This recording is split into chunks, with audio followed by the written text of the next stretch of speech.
Bienvenue à tous pour une nouvelle plongée profonde. Hmm. On va se pencher sur un sujet qui nous concerne tous. Hmm.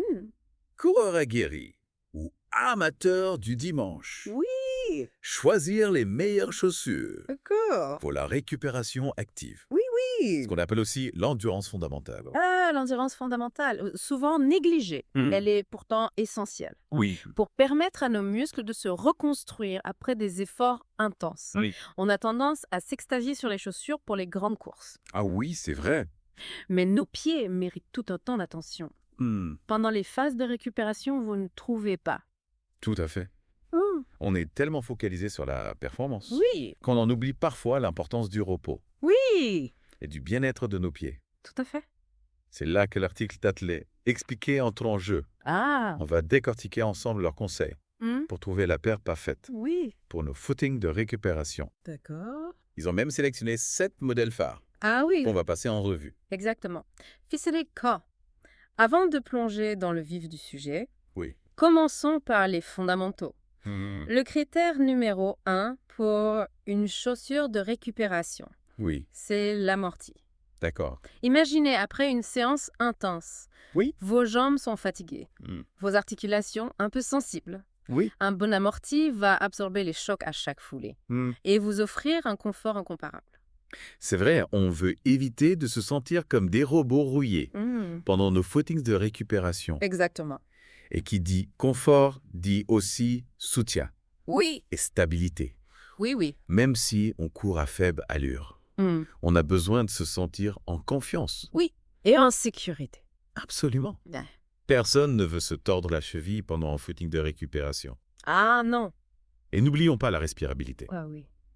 Un bon flux d'air. Ou garder les pieds au frais et au sec. Oui, C'est essentiel, oui, surtout quand on ne force pas trop le rythme. Athlé expliqué donne d'ailleurs un super conseil. D'accord.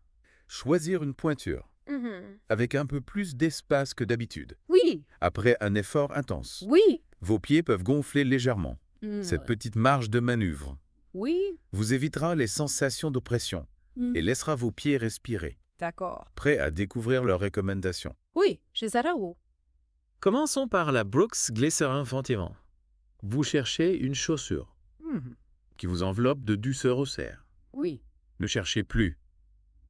Ah, La mousse Deana LFT V3, infusée à l'azote, oui. procure une sensation de moelleux incroyable. D'accord. On a vraiment l'impression de courir sur un nuage, j'en sais. Ah oui, la fameuse mousse DNA OFT V3. C'est un peu la Rolls-Royce des mousses running, Ah oui. réputée pour son confort Oui. et son amorti exceptionnel. Elle est conçue pour absorber les impacts Oui. et offrir une foulée ultra fluide. D'accord. Parfait pour choyer ses pieds après une grosse séance. Tout à fait.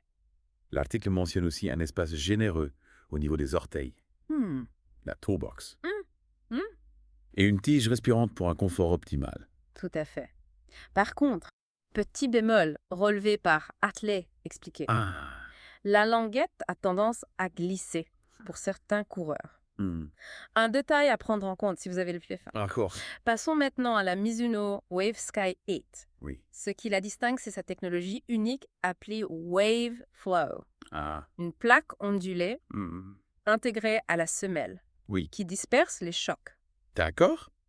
Et offre une stabilité remarquable.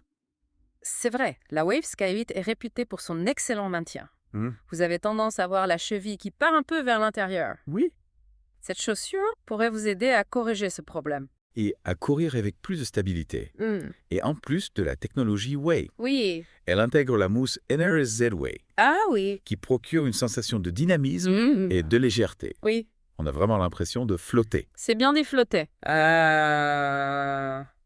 Un point important à noter. Elle est assez volumineuse et pourrait ne pas convenir aux pieds très fins. D'accord. Si vous cherchez une chaussure qui a fait ses preuves, Oui. la Saucony Trim 22 est un excellent choix. Un modèle iconique Oui. qui allie confort et performance. D'accord.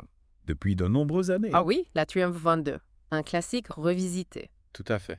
Elle est équipée de la mousse PWR Rune PB, à la fois réactive et amortissante. Oui. le combo parfait Oui. pour des footings de récupération dynamiques quand on a envie de se dégourdir les jambes sans forcer. D'accord. Et comme la glycérin, elle est une toe box spacieuse, idéale pour laisser vos pieds respirer après un gros effort. Tout à fait. Elle a vraiment tout pour plaire. Oui, Atlet expliqué souligne toutefois que la tige respirante oui. pourrait ne pas être idéale par temps très froid. Ah, d'accord. À garder en tête si vous vivez dans une région où l'hiver est rude. D'accord. Alors, comment choisir la chaussure idéale parmi toutes ces options? Eh bien, la réponse est simple. Il n'y a pas de chaussures miracles qui conviennent à tout le monde. Le plus important, c'est de trouver celle qui correspond à votre pied, Oui. à votre foulée et vos besoins. C'est vrai, on est tous différents. Oui, Et nos pieds aussi. exactement. Mais justement, comment savoir quelle chaussure nous convient le mieux? L'article donne-t-il des conseils précis pour choisir la bonne pointure, la bonne largeur, Oui. le bon type d'amortiotta?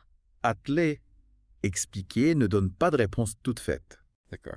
Et c'est normal. Oui. Le choix d'une chaussure est très personnel. Il dépend de nombreux facteurs. Oui. La forme de votre pied, votre poids, Oui. votre niveau d'activité, vos éventuelles blessures. Oui. Le mieux, c'est d'essayer plusieurs modèles, de se fier à ses sensations Oui. et de ne pas hésiter à demander conseil. À des professionnels. C'est un excellent conseil. Aller en magasin, essayer différentes paires, courir un peu avec. C'est le meilleur moyen de se faire une idée précise du confort et du maintien de chaque chaussure. Tout à fait. Et si on allait encore plus loin, est-ce que changer de chaussure en fonction du type de course, ça change vraiment quelque chose? Ah, voilà une question intéressante. Oui. En théorie, oui.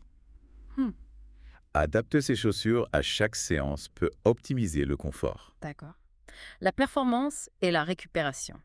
Pour l'endurance fondamentale, on privilégie l'amorti, le confort Oui. et la stabilité. D'accord. On veut que nos pieds se sentent bien choyés pendant ces runs plus tranquilles. D'accord. Donc, pour les footings de récupération, on mise sur le confort avant tout. Oui. On veut une chaussure moyeuse qui absorbe bien les chocs, Oui. qui nous permettent de courir sans douleur et de laisser nos muscles se régénérer. Exactement. Et pour les séances plus rapides, plus intenses, Oui. on se tourne vers des chaussures plus dynamiques, plus légères. Tout à fait. L'idée, c'est d'avoir le bon outil pour chaque situation. Pour les séances de fractionné, Oui. les tempo-arines, D'accord. les courses rapides, on privilégie des chaussures qui offrent un bon retour d'énergie, Oui. une propulsion maximale, D'accord. une sensation de légèreté et de dynamisme. Mais attention, il ne faut pas tomber dans l'excès. Ah. Pas besoin d'avoir une collection de chaussures dignes d'un magasin. Non, non, bien sûr. 2 ou 3 paires bien choisies peuvent suffire à couvrir la plupart de nos besoins. Oui. Du footing de récupération à la compétition. Bien sûr, hein. Il faut être raisonnable et choisir ses chaussures en fonction de ses besoins réels et de sa fréquence d'entraînement. Oui. Si vous courez 2 fois par semaine, Oui. vous n'avez pas forcément besoin d'investir dans 5 paires différentes. C'est vrai, il faut trouver le juste milieu. Et puis, il ne faut pas oublier que le plaisir est primordial. Ah oui, c'est important. On court avant tout pour se faire du bien, pour se sentir bien dans son corps et dans sa tête. Alors choisissons des chaussures qui nous procurent du plaisir et qui nous donnent envie de courir. Exactement. Le plaisir avant tout, c'est de plonger dans l'univers des chaussures de récupération. M'a ouvert les yeux sur l'importance d'adapter son équipement à ses besoins. Oui, on a souvent tendance à négliger cet aspect pourtant crucial pour notre bien-être. Oui. Et nos performances. Moi aussi, j'ai appris beaucoup de choses aujourd'hui, notamment sur les différentes technologies d'amorti. Les critères de choix d'une chaussure de récupération. Oui. L'importance de la toe box. D'accord. Un conseil aux auditeurs. Prenez soin de vos pieds.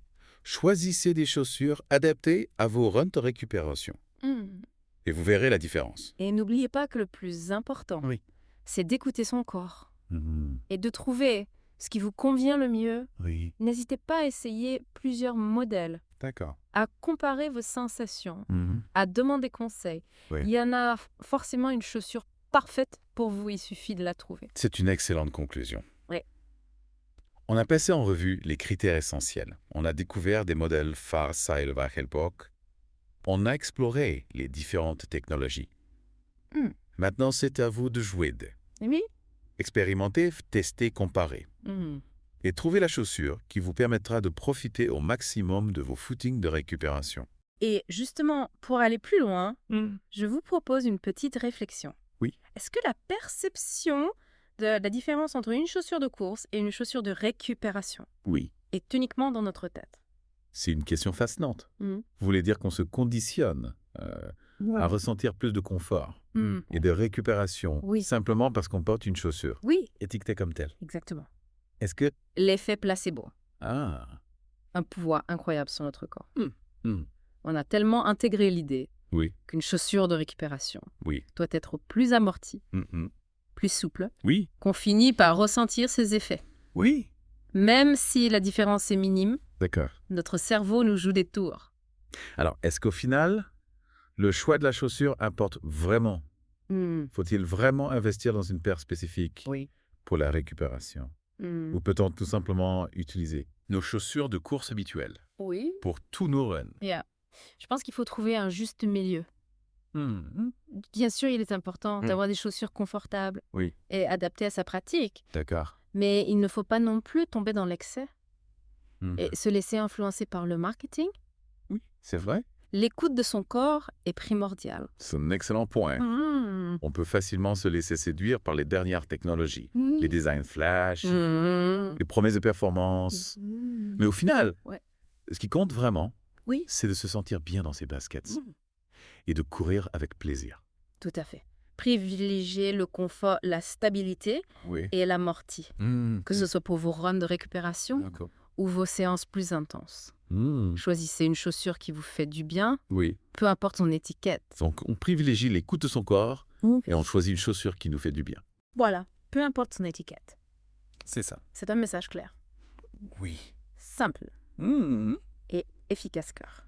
Tout à fait. Et si on testait cette théorie, je vous propose un petit défi aux auditeurs.